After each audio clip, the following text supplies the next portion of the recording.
वेदांत के लिए जब वेदांत परिभाषा भी उठाई तो प्रमा का लक्षण आया, तो उसमें जो दूसरी बात आई वो यही हुआ कि अधिकारी होना चाहिए वेदांत पढ़ने के लिए। तो वेदांत का अधिकारी कौन होगा? जैसे सत्संग है, तो सत्संग का अधिकारी कौन? राम कथा का अधिकारी कौन? ते अधिकारी, जिनके सत्संगति अधिकारी, स्पष्ट कहा। तो ऐसी वेदांत पढ़ने का अधिकारी कौन है? जो साधन चतुष्टय संपन्न हो। केवल पढ़ने का अधिकारी है तब भी वो साधन चतुष्टय युक्त नहीं है। और बाबूजी ने कभी कोई वेदांत नहीं पढ़ा, कभी कोई वेद नहीं पढ़ा, तो उस पर्चे का ही लिखा हुआ बता रहा हूँ विषय। तो उसमें यह है कि वेद वेदांत पढ़ के ध्यान योग करके साधन चतुष्टय को जीवन में नहीं उतारा जा सकता। वरन यदि उन साधन चतुष्टय में से केवल एक को अंगीकृत कर लिया जाए तो वो आठों के आठों योग के आयाम जो है आपके जीवन में उतर जाते। बाबूजी ने केवल उन 8 योग के लक्षणों में से एक का पालन किया, जिसका नाम है नियम। यम नियम। शिवा का प्रश्न था मुझसे बहुत दिन तक, अभी मैं उसको पूर्ण रूप से नहीं समझा पाया, वहां तक उतारा है उसको, लेकिन अब जब भी कभी आएगा तो उसको ये जरूर मैं उदाहरण दूंगा उसको, तब शायद कुछ चित्त में उतर पाए कि हम क्यों ध्यान तक, हम क्यों समाधि तक, क्यों योग की बिल्कुल पराकाष्ठा तक पहुंच रहे हैं। हम उनमें से किसी एक का पालन तो कर लें। नियम का भी यदि पालन कर लिया तो हमारे जीवन में कहीं ना कहीं भगवान की भक्ति का जो है वो उदय हो जाएगा। भगवान की भक्ति का उदय होना ही सत्संग की प्राप्ति है और जीव की जीवन मुक्ति। और बहुत सरल है, भक्तों के लिए बहुत सरल है, ज्ञानियों के लिए बहुत कठिन। भक्त और ज्ञानी में यही अंतर हो जाता है। शायद एक बार मैंने चर्चा भी की थी भक्त और ज्ञानियों की। स्मरण हो आप लोग को कि एक बार भक्त और ज्ञानियों में लड़ाई शुरू के संदर्भ में ही सत्संग हुआ था। भगवान के पास गए थे, पूछा था। हाँ, यहीं से अपना सत्संग उससे 2-4 दिन ही हुआ था, उसी समय शुरू हुआ था। हम इसलिए पूर्व में थोड़ा सा चले जाते कि थोड़ा स्मरण भी रहे। कारण ये है कि वास्तव में स्मरण रखना ही जो है वह भगवान की भक्ति, याद रखना ही ध्यान है। ईश्वर को चाहे आप अपने हृदय में बैठा कर याद करें, चाहे अपने मन और अंतःकरण की इंद्रियों में बैठा के याद करें, चाहे उनको अपनी नजरों से याद करें, चाहे कानों से याद करें, चाहे वाणी से याद करें, बात केवल बस उस ईश्वर को याद रखने की। करने में तो फिर भूलने लगेगा। तो किसी चीज को किया जाता है तो उसी समय तक किया जा सकता है जिस तक हमारी शारीरिक शक्ति हो। शरीर की शक्ति यदि हमारी शिथिल पड़ने लगेगी तो हम भूल जाएंगे। लेकिन जैसे कोई चीज को हम रख लेते हैं ना, बहुत सारी चीजों को हम रख लेते हैं। जैसे किसी ने हमसे कुछ अपशब्द कह दिए थे, कैसे रख लेते? बढ़िया प्यार से नहीं रख लेते। किसी ने कुछ हमसे अपशब्द कह दिया, कोई भी मजाल कि उसकी 100 अच्छाई दिख जाए, एक बुराई भारी हो जाए। ईश्वर को रख पाते हैं?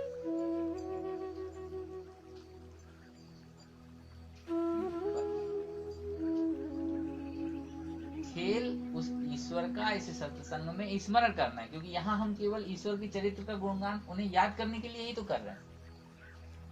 भूलना विषय नहीं। लोग भूलने का प्रयास करते हैं, अपने आप को भूलने का प्रयास करते, अपने आप को खोने का प्रयास करते। जबकि ध्यान की पहली सीढ़ी यहीं से प्रारंभ होती है जहां से हम याद रख सके। ध्यान का मतलब ये क्या भी है? ध्यान है तो ध्यान को बुंदेलखंडी में यदि अर्थ लगा तो दूसरा अर्थ जो ही निकल है कि तुम्हें कछु याद है, तुम्हें कछु स्मरण है। और हमारे तमाम जो संसारवासी हो भटक रहे इन शब्दों के खेल में, नहीं आ पाता हूँ। तो अब बात साधन चतुष्टय की तो आप लोग को थोड़ा समझ में आया हो कि नियम, हम लोगों के सत्संग में वही नियम जो है अब गतिशील हो चुका है उस समय से। इसलिए इसका रस जो है वो हमारे नित्य के जीवन से जुड़ गया और आगे पहुंच गया। यदि अब ये सत्संग नहीं होता तो जितना आपको ऐसा मन में लगता है उससे दुगना हमको भी वहां लगता है। आज सत्संग छूट ना जाए। कुछ हो, लेकिन आज सत्संग छूट ना जाए। तो भले वो 5 मिनट का समय मिलता है, भले मैं पहले कह दूं कि मेरे पास समय कम है या जो भी गतिविधियां रहती हैं, लेकिन ये बार बार मन में लगता है कि सत्संग एक घड़ी, आधी घड़ी, आधों में पुनियाद। हालांकि आधी घड़ी भी बहुत बड़ी होती है। हम लोग एक घड़ी तो चल ही रहा है, सत्संग 40 मिनट तकरीबन हो ही जाता है पहले। तो अब सबसे बड़ी बात तो ये है कि सत्संग की जो विशेषता है, उसे सत्संग में जब संस्कार आते हैं तो हमारे जीवन से जो है वो वासनाएं धीरे धीरे जो है वो मिटने लगती है। व्यक्ति की जो सबसे बड़ी कमी कह लीजिए, या व्यक्ति का जो सबसे बड़ा दुश्मन कह लीजिए, वह इस भक्ति मार्ग में जो है वह वासना है। जब तक हमारे मन में ये वासना रहती है शरीर की और शरीर से जनित क्रियाओं की, तब तक हम उस सत्संग का पूर्ण लाभ अपने जीवन में नहीं ले पाते। तो अब ये बहुत दिन से बहुत सारी कथाएं चल रही हैं, लेकिन बहुत दिन से संदर्भ सोच रहा था कि ये सभी मामी हैं, चाची हैं और भाभी हैं और दीदियां हैं, तो महिलाओं के लिए जो है सनातन में विशेष स्थान है। और कहते भी हैं तो नारी सूर्यंते नमस्ते समुद्रे। तो यह जो सत्संग है, जो भक्ति है, ये स्त्रियों को बड़ी सुलभ हो जाती है। पुरुषों की अपेक्षा स्त्रियों को ज्यादा सुलभ है। और आप देख भी लीजिए, अभी तक इतना प्रयास करने के बाद इस सत्संग में करीब 2 दिन तो हो गए, बीच में थोड़ी बहुत गैप हुई, तो उसमें जो लाभ आप लोगों को मिला उतना लाभ आपको छोड़ के बाकी और लोगों को नहीं मिला। आप तो एक परमानेंट अधिकारी हैं, रजिस्टर्ड है, तो कोई प्रॉब्लम नहीं है, बाकी और लोग उसका लाभ नहीं होता है। तो प्रकृति भी जो है वो आप लोगों को ज्यादा सपोर्ट करती है। बड़े भगवान कहते हैं, चूल्हो चकिया देवी देवता, लड़का बिटिया संत, घर की बाई बने पुजारन, आपन बनो मान।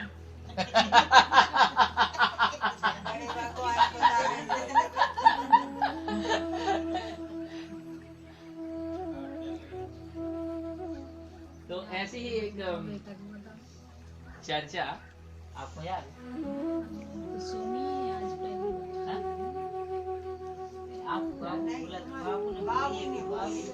बाबू तो बोला, बाबू ने बोली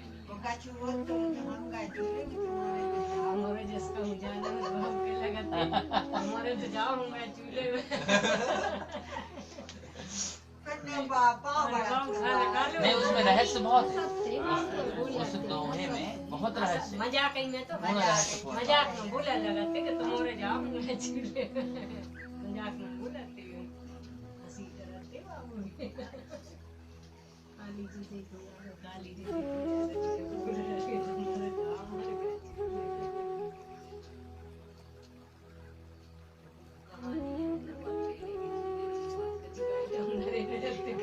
चूल्हे में घुसी रहते।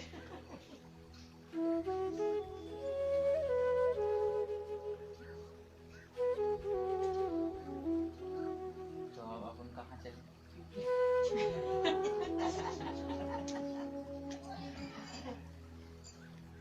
अपन हरि के धाम चले, वहाँ ज्यादा अच्छा लगेगा। श्री राम जय राम, जय जय राम, जय राम जय जय राम। तो एक वासना जनित जो बातें हम लोग की चल रही थी अभी सत्संग में, ये वासनाएं भी संस्कार के साथ ही आती है। कोई चीज जो है इस संसार में अकेली नहीं, वह द्वैत से जनित। जैसे प्रकाश, प्रकाश कहाँ रहेगा? जहाँ दिया होगा, और जहाँ दिया होगा उसके तले अंधेरा होगा। यदि अंधेरा सिमट के दिए के पास नहीं जाए तो दिया प्रकाश नहीं कर सकता। दिया प्रकाश करने में अक्षम हो जाए यदि अंधेरा ना रहे तो। देख लीजिए उदाहरण, सूर्य के सामने दिया दिखा तो कोई प्रकाश दिखता है? दिया का जो प्रकाश एक कमरे को, एक घर को प्रकाशित कर रहा है, सूर्य के सामने वो प्रकाश प्रकाशहीन हो जाता है। प्रकाश प्रकाशहीन हो जा रहा है। सोचिए, विचार करने की बात। तो इसी तरह संस्कार जो है बिना वासनाओं के नहीं रह पाता।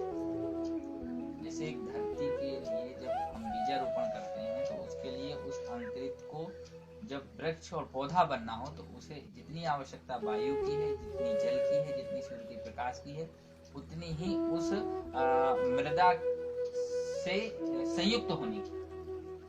मृदा से यदि संयुक्त नहीं है वो बीज, तो कितना ही पानी रहे, कितना ही वायु रहे, वो पौधा नहीं बन पाएगा और पौधे से फिर आगे वृक्ष नहीं बन पाएगा।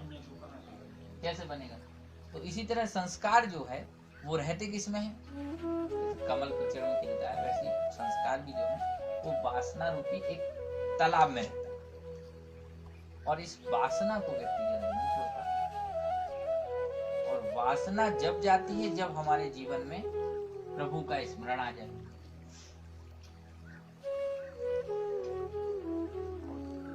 माताओं में तो आसक्ति, वासना का जाना बड़ा,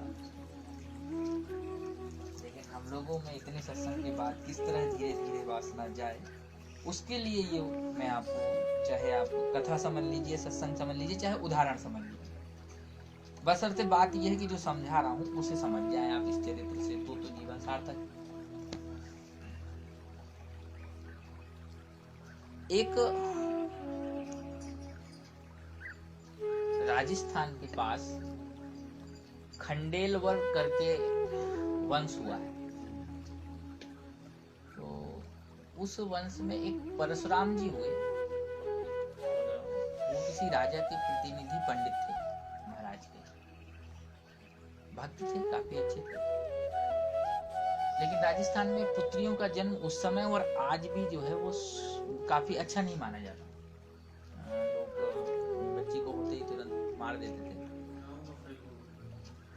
हाँ, बहुत सारी चीजें हैं, लेकिन उस समय की परंपरा में परशुराम जी ने किस तरह से अपनी बच्ची को रखा सुरक्षित और मतलब समाज में फैला होगा, वो उनके संस्कार ही बताते। लेकिन बच्ची जब पैदा हुई तो उनके ही जो कर्म थे, पुण्य कर्म थे, उन्हीं का उदय हुआ। और बच्ची के जन्म के बाद जो है बच्ची की शिक्षा काल प्रारंभ हुआ। शिक्षा काल में ही उसे इतना भान हो गया था कि मेरा ये जो जीवन है मेरे माँ बाप का दिया हुआ नहीं है, ये मेरे कान्हा का दिया हुआ है, मेरे कृष्ण का दिया हुआ है, मेरे गोविंद का दिया हुआ है।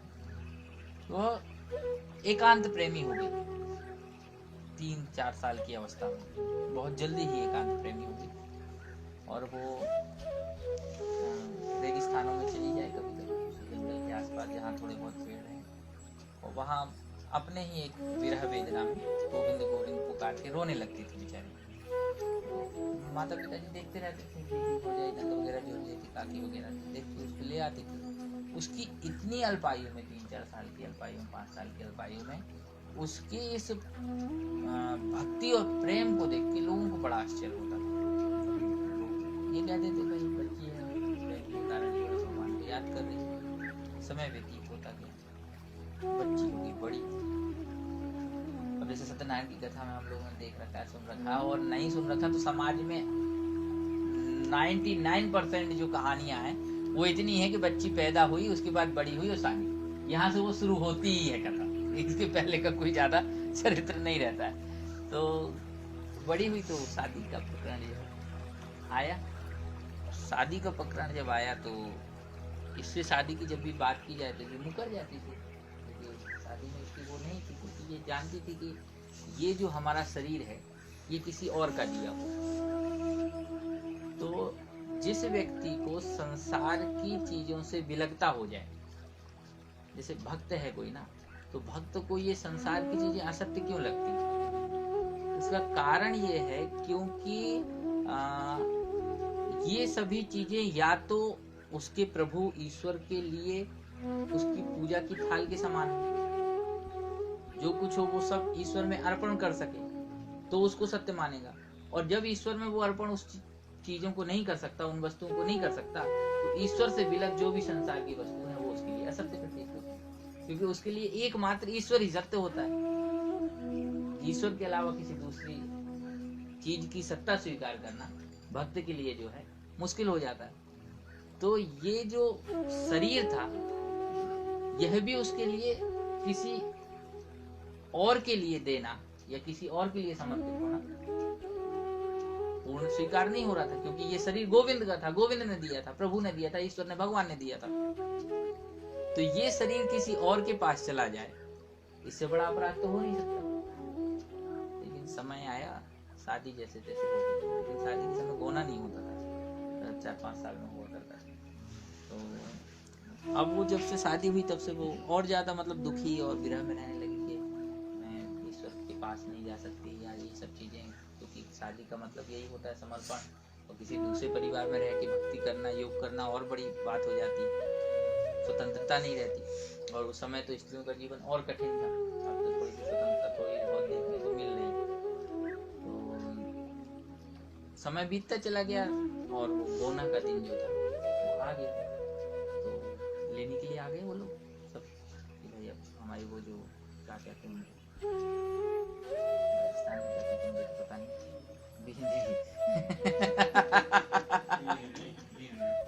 हैं? हाँ, बिंदरी। तो ले जाने आ गए भैया वो अपनी बिंदरी को। तो उसको पता चला, थोड़ा खुशखुशाहट हुई, लोगों ने बताया कि भैया जो आपके ससुराल वाले हैं तो नास्तिक हैं, पूजा पाठ होती नहीं, और वो यहाँ तक कि पंडितों का भी विरोध करते हैं, ईश्वर का विरोध तो फिर करेंगे ही करेंगे, स्वीकार नहीं है। अब उसकी घबराहट, अब तो बचपन से लेके अभी तक जो साधना चली आई थी, जो ईश्वर से वो बात करती थी, जो उनको अपनी चीजें सुनाती थी, करती थी, तो वो और ज्यादा गहन चिंता में स्वागत वगैरह हुआ। पहले यात्राएं तो होती नहीं थी, रातों में लुटेरे वगैरह रहते थे, डकैत वगैरह, तो वो लोग वहीं रुक गए, 1 आध दिन रुक के ही सुबह निकलते थे। तो रात में तो सब थके हारे थे, सब लोग सो गए। अब इसको जो है वो निर्णय करना था कि मैं भगवान की भक्ति को स्वीकार करूं या संसार की संसारिकता को करूं। अंततोगत्वा इसने रात में जो भी समय हो, अर्धरात्रि के समय निर्णय किया कि मैं इतने अच्छे संस्कार और ईश्वर को पाने के लिए अपने शरीर को छोड़कर किसी नश्वर शरीर के लिए अपने प्राण दूं, तो इससे ज्यादा अच्छा है कि मैं ईश्वर के धाम को चलूं। अब उसने तो कदम उठाया बाहर। अब वैराग्य तो चूंकि अंदर से आ गया था, बाहर की संसारिकता कोई असर रखने वाली थी भी नहीं। भागी भागी भागी भागी पूरी रात बीत गई, बहुत दूर आ गई। इतना भागती है, रेगिस्तान में चारों तरफ जो है रेती रेती रेती रेती। दूसरे दिन सुबह जब माता उठी तो देखा उसको, तो थी नहीं बच्ची घर पे। बड़ा कलंक का डर हुआ, यार बच्ची तो घर पे है नहीं। पिता से कहा, परशुराम था उनके पिता का नाम। पिता समझ तो गया कि मेरी बच्ची किस धारा की है, किस धारा की है, तब भी उसने सोचा कि यदि मैं कुछ नहीं प्रयास करता हूँ तो समाज वाले मुझे जीने नहीं देंगे। तो उसने कहा सबसे अच्छा ये है कि मैं जाके राजा के पास ये बात रख देता हूँ, ज्यादा अच्छा रहेगा। तो राजा के पास उसने कहा कि भाई बच्ची का विवाह हुआ था, ऐसे ऐसे कोरोना लेके आए थे, और इस तरह से वो पता नहीं, या तो कोई ले गया या वो चली गई, या जो भी भगवान की इच्छा हो, तो आप अपने सैनिक भिजवाइए ढूंढने के लिए। राजा को क्या है, आदेश ही तो देना है। चले गए ढूंढने के लिए। अब चारों दिशाओं में गए भाई, सारे सैनिक ढूंढने के लिए। संयोगवशात जिस रास्ते से वो रात में गई थी, उसी रास्ते से 2 सैनिक प्रवेश करते, तो उसको बहुत दूर से घोड़े की टाप सुनाई पड़ती। तो रेगिस्तान में क्या रहती, रेत जो है ना ऐसे ऐसे पहाड़ों की तरह ऐसे लेकिन उसमें कहीं पेड़ तो रहते नहीं, जंगल तो रहते नहीं, गुफा तो रहती नहीं। अब घोड़े की टाप उसको सुनाई पड़ी, उसको भय हुआ। थोड़ी ही देर में राजा के लोग बोलेंगे, पिता के पास ले जाके मुझे जो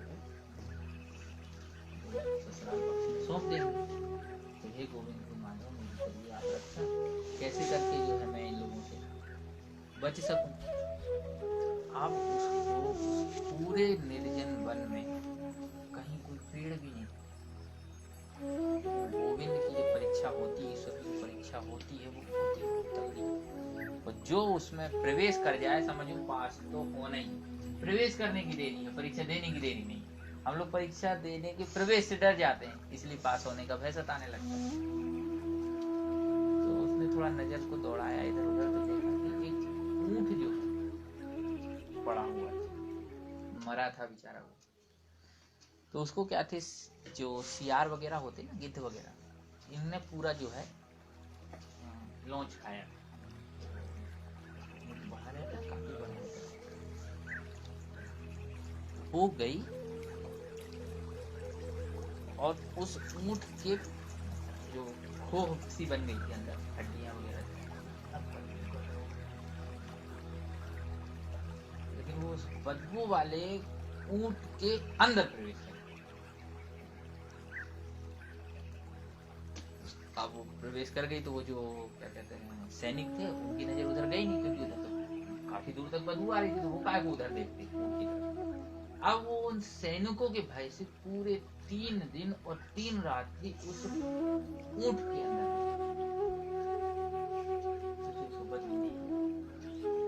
क्यों नहीं आई?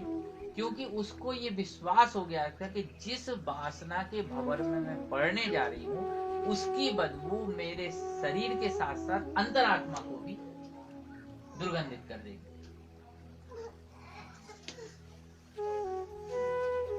तो उस ऊंट की बदबू नहीं उसको सुनाई।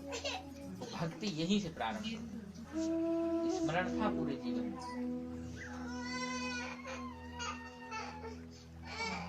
भक्ति जागृत हो गई। जैसे ही भक्ति जागृत हुई, फिर उसके बाद क्या दे रही थी? न भूख न प्यास, 3 दिन बाद निकली बेचारी दुर्गंध से। हम लोग कल्पना कर सकते हैं? नहीं कर सकते इतनी बड़ी कल्पना। जैसे ऊंट के पेट के अंदर उसके ईश्वर का नाम लिया जा सके, अवैध अच्छे हो जाए तो बाहर भाग जाए। तो वासनाएं जो थी वो जानती थी कि ये इस दुर्गंध से भी ज्यादा दुर्गंधित है। तब तो उसने इस आत्मा रूपी देह का सौदा ईश्वर से किया, वासनाओं से नहीं किया। तो वह भी अन्य लोगों के साथ शादी रचाती और अपना वैवाहिक जीवन जी। अब फिर वो वहां से चली हरिद्वार पहुंची, गंगा स्नान किया, और कैसे भी करके वो वृंदावन गोविंद के धाम पहुंच गई। उस समय तक जो वृंदावन की वास्तविक छटा थी वो ये थी कि वहां भक्ति निवास करती। इस तरह से व्यापारिक केंद्र नहीं था मथुरा वृंदावन जो, और इसी तरह के अचंभित लोग रहा करते थे जो संत और वैरागी जिनके अंदर भक्ति का उदय होता है। इसलिए आके भक्ति वहां जवान हो जाती है। इसमें लिखा है, भागवत में लिखा है, लोग बताते हैं। वहां पहुंची तो देखो, भक्ति के लिए तो किसी चीज का, भोजन का, रहने का, खाने का कोई वो रहता नहीं है, लेकिन वहां भी उसने पूर्ण वैरागी जीवन अपनाया। और कौन सा वो वन है भगवान का महाराष्ट्र में होता है, रंग महल, हाँ जो भी आप कह रहे हो, तुलसी लगी वहाँ पे, उसी वन के पास में वो अपना विचरते हुए जीवन व्यतीत करने लगे। लेकिन अब इधर पिताश्री को जो है रहा ही ना आज। अब पिताजी समझ गए कहीं ना कहीं किसी तीर्थ क्षेत्र में ये गई होगी, तो मेरी पुत्री यदि वापस आ जाती है, मेरी पुत्री वापस आ जाएगी, तो किसी न किसी प्रकार से मैं उसको फिर से बना लूंगा, इसका विवाह जो है वहां कर लूंगा। ढूंढते पिताजी वृंदावन पहुंच गए। खूब महीनों ढूंढा, लेकिन अब काय को मिले। परम वैरागी नाम भी नहीं था मीरा की तरह या जीजाबाई की तरह कि भाई बहुत कोई नामी नाम, उसके तो हृदय में छोटा सा भक्ति का उदय हो गया था, उसी को लेके चल रही थी अपने जीवन को। उसका कारण था उसकी पूर्व जन्म के संस्कार। वो स्मृति थी, उसको बचपन बताते 5 साल तक वो स्मृति को लेके चली पूरे जीवन। वो स्मरण नहीं छोड़ा, जिस स्मरण की हम बात कर रहे हैं। स्मरण में स्मरण को याद रखा, ये मरण भी होगा ही, आज नहीं तो कल होगा। अब ढूंढते ढूंढते उनको, पिताजी को एक जगह बैठे थे, वो ऊंचाई पे बैठे थे, तो उनको ऐसा समझ में आया कि उसकी कोई एक सादगी गिरुआ पहने जो सच्चे दादा गिरुआ टाइप का। उन्होंने पेड़ पे चढ़ के देखा तो उसको वो समझ में आ गया बच्चे ही गए दौड़ लगा के वहां गए। तो अब उसको चेताया, वो तो बिल्कुल आंसू उसके 24 घंटे बहते रहते, इतनी भक्ति आ गई। तो खूब उठाया, बड़ी मुश्किल से उसको थोड़ा सा हल्की सी तंद्रा खुली ध्यान से। पिता ने फिर याद दिलाया, तो बस उसने इतना ही कहा कि पिता आप ईश्वर की भक्ति को छोड़ के, इस आनंद को छोड़ के आप फिर से मुझे जो है संसार सागर नहीं जा सकती हूँ। पिता को जैसे जैसे समझ में आ गई बात, पिता चले गए घर।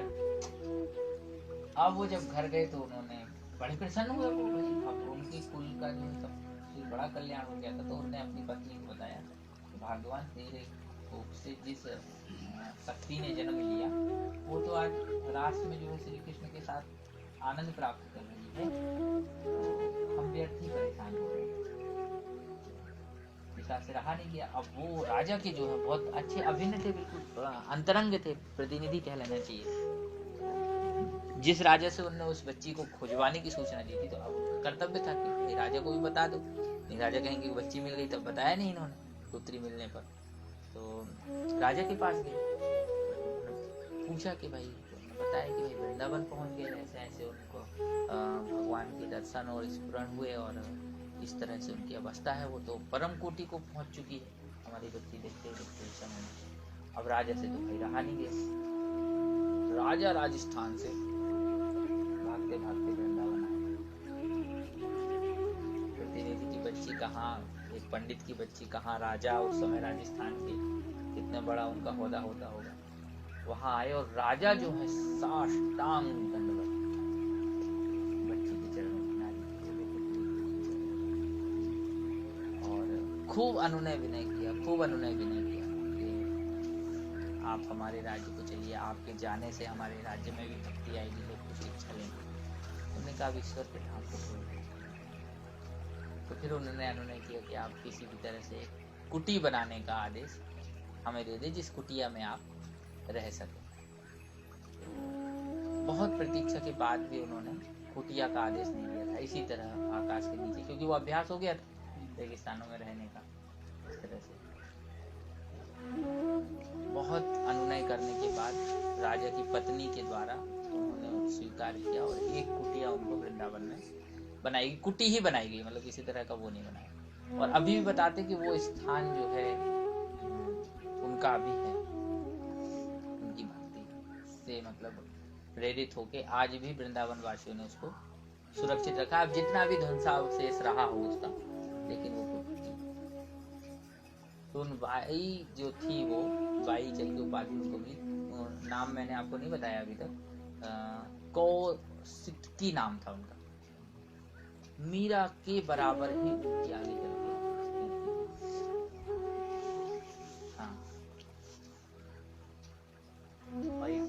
जीजाबाई भी हुई है। कभी ऐसा संदर्भ आएगा मैं उनकी भी कथा आपको सुनाऊंगा। और भी बहुत सारे लोग हुए हैं, लेकिन ये नाम कुछ जो है इतिहास के पन्नों में दबे हुए हैं।